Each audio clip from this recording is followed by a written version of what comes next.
우리 다 같이 사도신경으로 신앙 고백하겠습니다. 전능하사 천지를 만드신 하나님 아버지를 내가 믿사오며 그 외아들 우리 주 예수 그리스도를 믿사오니 이는 성령으로 잉태하사 동정녀 마리아에게 나시고 본디오 빌라도에게 고난을 받으사 십자가에 못 박혀 죽으시고 장사한 지 사흘 만에 죽은 자 가운데서 다시 살아나시며 하늘에 오르사 전능하신 하나님 우편에 앉아 계시다가 저리로서 산 자와 죽은 자를 심판하러 오시리라. 성령을 믿사오며 거룩한 공회와 성도가 서로 교통하는 것과 죄를 사하여 주시는 것과 몸이 다시 사는 것과 영원히 사는 것을 믿사옵나이다. 아멘. 찬송가 195장 성령이여 우리 찬송 부를 때 함께 찬송하겠습니다.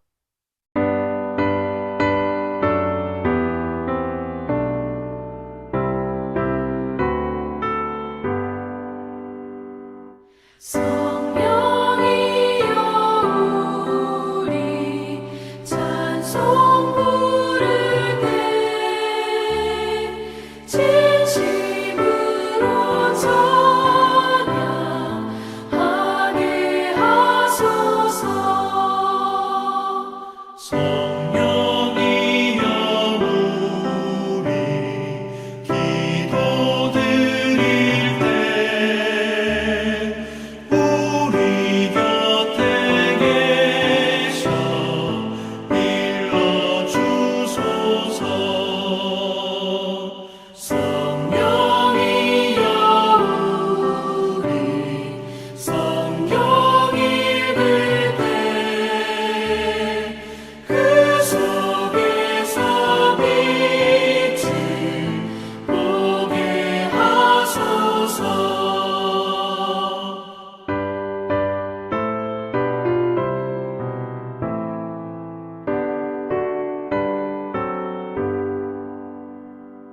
성령이여 우리 전도할 때에 지혜로운 말씀 주시옵소서. 성령이여 우리 겸손해져서 우리 주와 같이 되게 하소서. 아멘.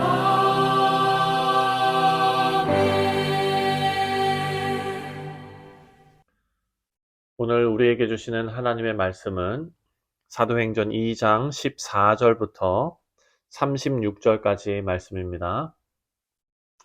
베드로가 11사도와 함께 서서 소리를 높여 이르되 유대인들과 예루살렘에 사는 모든 사람들아 이 일을 너희로 알게 한 것이니 내 말에 귀를 기울이라.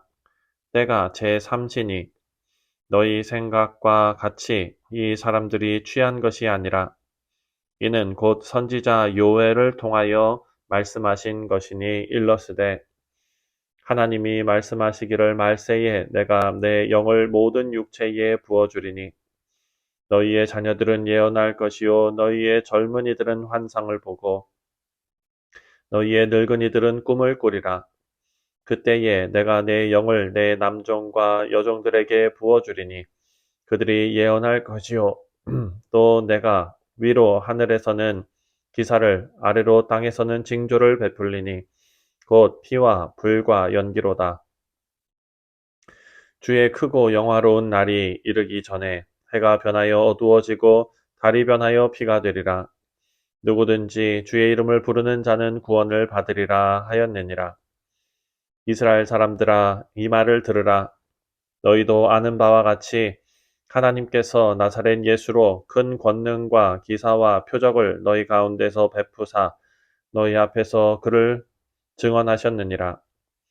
그가 하나님께서 정하신 뜻과 미리 아신 대로 내준 바 되었거늘 너희가 법 없는 자들의 손을 빌려 못 박아 죽였으나 하나님께서 그를 사망의 고통에서 풀어 살리셨으니 이는 그가 사망에 매여 있을 수 없었음이라.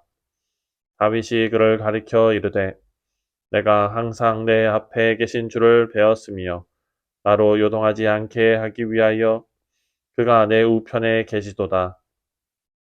그러므로 내 마음이 기뻐하였고 내 혀도 즐거워하였으며 육체도 희망에 거하리니 이는 내 영혼을 음부에 버리지 아니하시며 주의 거룩한 자로 썩음을 당하지 않게 하실 것이미로다. 주께서 생명의 길을 내게 보이셨으니 주 앞에서 내게 기쁨이 충만하게 하시도다 하였으므로 형제들아 내가 조상 다윗에 대하여 담대히 말할 수 있노니 다윗이 죽어 장사되어 그 묘가 오늘까지 우리 중에 있도다. 그는 선지자라 하나님이 이미 맹세하사 그 자손 중에서 한 사람을 그 위에 앉게 하리라 하심을 알고 미리 본고로 그리스도의 부활을 말하되 그가 음부에 버림이 되지 않고 그의 육신이 썩음을 당하지 아니하시리라 하더니 이 예수를 하나님이 살리신지라 우리가 다 이 일의 증인이로다. 하나님이 오른손으로 예수를 높이심에 그가 약속하신 성령을 아버지께 받아서 너희가 보고 듣는 이것을 부어 주셨느니라. 다윗은 하늘에 올라가지 못하였으나 친히 말하여 이르되 주께서 내 주에게 말씀하시기를 내가 내 원수로 내 발등상이 되게 하기까지 너는 내 우편에 앉아 있으라 하셨도다 하였으니 그런즉 이스라엘 온 집은 확실히 알지니 너희가 십자가에 못 박은 이 예수를 하나님이 주와 그리스도가 되게 하셨느니라 하니라. 아멘. 기도하겠습니다. 하나님 아버지, 오늘도 사도행전 말씀을 통하여 우리에게 꼭 주시고자 하시는 그 귀한 메시지를 우리가 지혜로 깨닫고 또 마음에 잘 담을 수 있도록 성령께서 역사하여 주옵소서. 감사드리오며 예수님의 이름으로 기도하옵나이다. 아멘. 자, 다락방에서 성령 강림을 경험한 120명의 성도들을 보고 많은 사람들이 놀랐습니다. 그 이유는 사도들과 성령 강림을 경험한 사람들이 다른 나라의 언어로 하나님의 큰 일을 말했고 그 장소에 있던 모든 사람들에게 성령께서 임하신 특별한 체험이 있었기 때문입니다. 그리고 많은 사람들이 이 사건을 보고 놀랐지만 생각해보면 사실 가장 많이 놀란 사람들은 성령 강림을 직접 체험한 사람들이었을 것입니다. 누군가 이 일을 정확히 설명해 줄 필요가 있습니다. 왜냐하면 일어난 사건에 대해서 각자 자기가 느낀 대로 그냥 해석해 버린다면 오해를 불러올 수 있기 때문입니다. 여기서 우리가 알 수 있는 것은 언제나 우리는 말씀으로 돌아가야 한다라는 것입니다. 그래서 오늘 본문을 보면 베드로가 하나님의 약속의 말씀으로 지금 일어난 성령 강림 사건을 설명합니다. 설교를 하는 것입니다. 14절부터 21절까지의 내용을 보면 베드로는 이 사건이 이미 요엘 선지자를 통해서 예언된 일이었다라고 설명합니다. 16절과 17절입니다. 16절, 17절. 이는 곧 선지자 요엘을 통하여 말씀하신 것이니 일러스되 하나님이 말씀하시기를 말세에 내가 내 영을 모든 육체에 부어주리니 너희는 저희 자녀들은 예언할 것이요 너희 젊은이들은 환상을 보고 너희 늙은이들은 꿈을 꾸리라. 자, 베드로는 종말의 시대에 하나님의 영이 임할 것이라는 이 요엘 선지자의 예언이 지금 오순절 성령 강림 사건을 통해서 1차적으로 성취되었음을 알려주는 것입니다. 성령 강림 사건을 함께 경험한 120명의 그 성도들도 지금 일어난 사건의 의미를 정확하게 알게 되었습니다. 말씀으로 정확하게 알게 된 것입니다.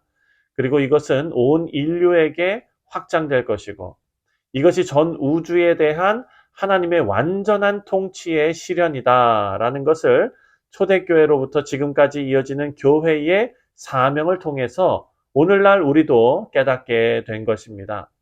요엘서를 인용한 이 내용을 조금 더 깊이 살펴보면요. 먼저 모든 육체에게 성령을 부어주신다라고 예언된 말씀이었습니다. 이 모든 육체는 17절과 18절에 나오는 대로 모든 계층을 의미하는 것입니다. 자녀들, 젊은이들, 늙은이들, 남종, 여종 모두를 포함합니다. 이 말씀은 하나님의 백성, 온 백성이 성령을 받을 것이다 라는 예언의 말씀입니다. 하지만 모든 육체에 성령을 부어주실 때가 언제인지는 불분명했습니다. 요엘서에서는요, 그 후에 라고 아주 애매하게 나와 있고요. 하지만 오늘 이 말씀을 보면 요엘의 예언을 1차적으로 성취한 오늘 말씀에서는 분명하게 말세에 라고 표현을 하고 있습니다. 말세에. 이 말씀은 하나님의 백성들에게 성령이 강림하심으로 이제 종말의 날들이 본격적으로 시작되었다라는 것을 알 수 있습니다. 여러분, 오늘을 살아가는 우리 모두는요, 우리가 종말의 시대를 살아가고 있다라는 것을 확실하게 의식하고 믿음 생활을 해야 할 것입니다. 자, 종말을 살아가는 성도들의 역할은 무엇인가? 우리가 또 한번 생각해 봐야 될 텐데요. 오늘 본문을 보면 성령이 임한 온 백성들이 하는 일이 나옵니다. 오늘 여기 보니까 요엘의 말씀을 지금 인용해 오지 않았습니까? 예언을 하고 환상을 보고 꿈을 꾸게 됩니다. 자, 이 내용은 구약의 선지자들의 사역과 연결이 됩니다. 예언을 하고 환상을 보고 꿈을 보는 것은 하나님의 뜻을 백성들에게 전했던 선지자들의 사역과 같은 일입니다. 이것은 오순절 성령 강림을 통해서 하나님의 백성 모두가 성령을 받아 이런 선지자적인 사역을 하게 된다라는 말씀이죠. 구약의 선지자들처럼 하나님의 놀라운 일을 선포하는 것은 사도행전에 나오는 일반 성도들과 또한 사도들이 예수님의 구속 사건에 대해서 세상에 증거하는 증인이 되었다라는 의미입니다.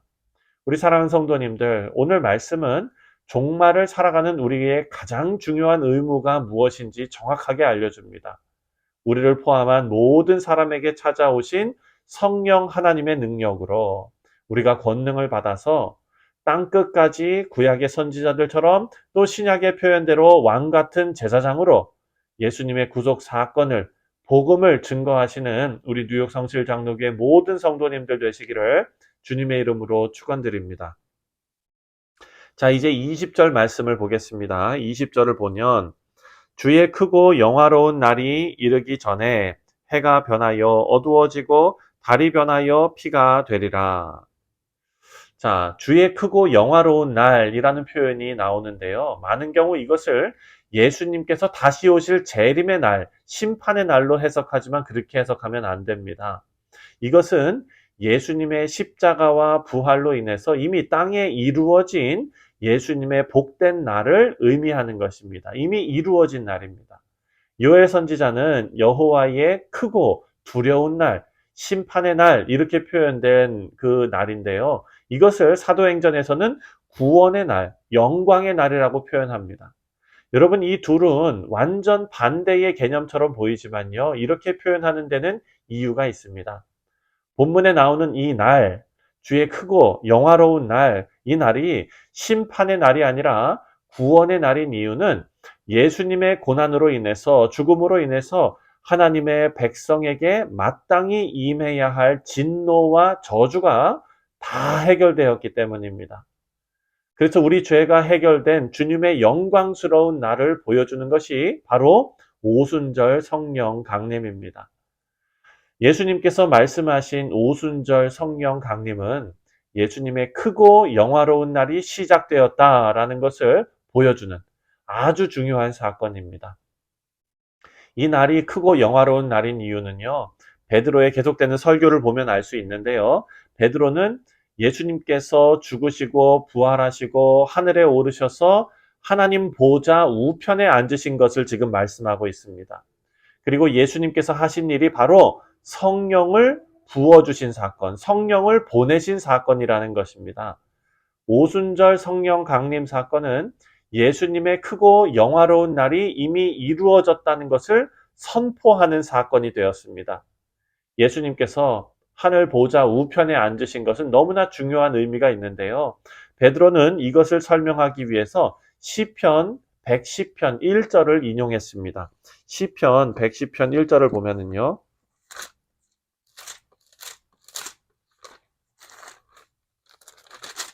시편 110편 1절입니다. 여호와께서 내 주에게 말씀하시기를 내가 내 원수들로 내 발판이 되게 하시기까지 너는 내 오른쪽에 앉아 있으라 하셨도다. 아멘. 자, 내 오른쪽에 앉아 있으라 하셨도다. 여러분, 이 말씀을 이해하기 위해서는 오늘 본문 36절에 나오는 말씀을 주와 그리스도라라는 이 표현을 우리가 이해를 해야 됩니다. 다시 한번 36절을 읽겠습니다. 36절을 보면 그런즉 이스라엘 온 집은 확실히 알지니 너희가 십자가에 못 박은 이 예수를 하나님이 주와 그리스도가 되게 하셨느니라 하시니. 아멘. 자, 예수님께서 주와 그리스도가 되셨다라는 것은 예수님의 부활과 승천으로 예수님의 신분이 변했다라는 말이 아닙니다. 예수님은 성자 하나님이시고 삼위일체 하나님이십니다. 예수님의 부활과 승천으로 하나님의 백성들이, 다시 말해서 우리가 예수님께서 주 되시고 그리스도 되심을 깨닫게 되었다라는 것입니다. 이 말은 육신으로는 다윗의 후손으로 이 땅에 오신 예수님께서 족보를 넘어서 부활하시고 승천하셔서 이제 다윗의 후손으로서가 아니라 다윗의 주인이 되시는 참된 왕이 되신다라는 그런 것을 증거하는 것입니다.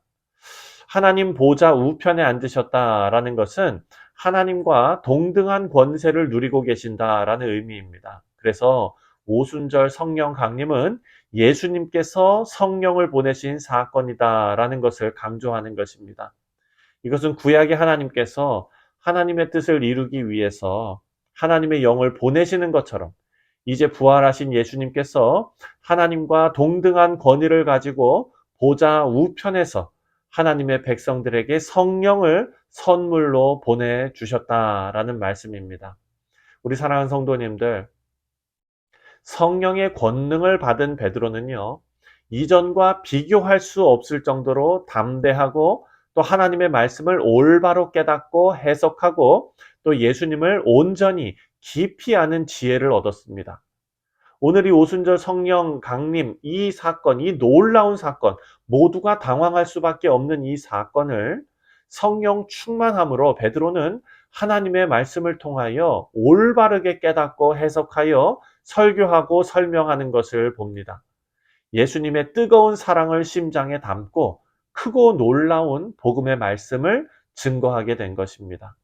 우리는 오늘 이 말씀을 통해서 이 모든 변화가 성령의 역사로 가능했다라는 것을 깨닫게 됩니다. 그리고 어제 말씀에서도 생각했지만 오순절 성령 강림은 그 역사는 일회적인 사건입니다. 그 말은 오순절 성령 강림을 통해서 오늘날 우리에게도 동일한 성령 하나님께서 내재하신다라는 것을 의미하는 것입니다. 그래서 사랑하는 성도님들, 바라고 기도하기는 오늘 하루도 성령 하나님께 우리의 삶을 내어드리면서 베드로와 같은 성령 충만한 삶을 살아내시고 말씀으로 우리의 삶을 조명하고 또 말씀으로 우리의 길을 걸어가는 우리 복된 성도님들 다 되시기를 주님의 이름으로 축원드립니다. 기도하겠습니다. 하나님 아버지 감사합니다. 오순절 성령 강림을 통하여 하나님의 말씀을 온전히 깨달을 수 있는 은혜를 누렸던 베드로처럼 아버지, 우리도 말씀에 계시하신 하나님을 온전히 깨닫고 또 그 지혜로 우리의 삶을 잘 살아낼 수 있도록 은혜 베풀어 주옵소서. 감사드리오며 예수님의 이름으로 기도하옵나이다. 아멘.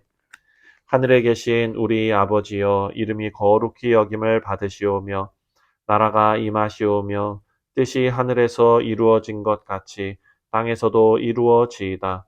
오늘 우리에게 일용할 양식을 주시옵고 우리가 우리에게 죄 지은 자를 사하여 준 것 같이 우리 죄를 사하여 주시옵고 우리를 시험에 들게 하지 마시옵고 다만 악에서 구하시옵소서. 나라와 권세와 영광이 아버지께 영원히 있사옵나이다. 아멘. 네, 사랑하는 성도님들, 우리 토요일은 우리 교회 공동체를 위해서 기도하는 날입니다.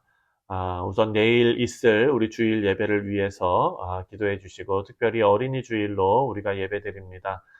우리 사랑하는 자녀들을 위해서 계속해서 기도해 주시고, 또 우리 교회 공동체가 오늘 우리가 묵상한 사도행전 말씀처럼 말씀 위에 우뚝 서는 그런 공동체 될 수 있도록 위해서 기도해 주시고, 특별히 교회 건축 과정, 우리가 어멘드멘트를 지금 기다리고 있는 그 시간입니다. 이 기다림이 너무나 또 조급해지는 그런 마음들이 우리 가운데 있을 수 있습니다. 하지만 하나님께서 그 마음조차도 다스려 주실 수 있도록 하나님께 온전히 맡기는 우리 모두 될 수 있도록 위해서 기도해 주시고, 또 모든 과정이 은혜롭게 진행될 수 있도록 계속해서 잊지 말고 매일 기도해 주시기를 바랍니다. 우리 다 같이 우리 교회 공동체를 위해서 함께 기도하겠습니다.